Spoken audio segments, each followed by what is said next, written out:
बिस्मिल्लाहिर्रहमानिर्रहीम। अस्सलाम वालेकुम नाज़रीन। थायराइड की अलामात और कंट्रोल करने का तरीका। इसके सबसे आम अलामत ये है कि गले में सूजन होने लगती है। ये सबसे आम अलामत है, मगर इसकी फौरी तशखीस नहीं हो पाती।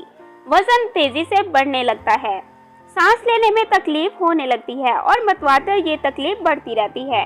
ख़वातीन में हमल के मसाइल हो जाते हैं और बाज़ मर्तबा इससे बांझपन भी हो जाता है।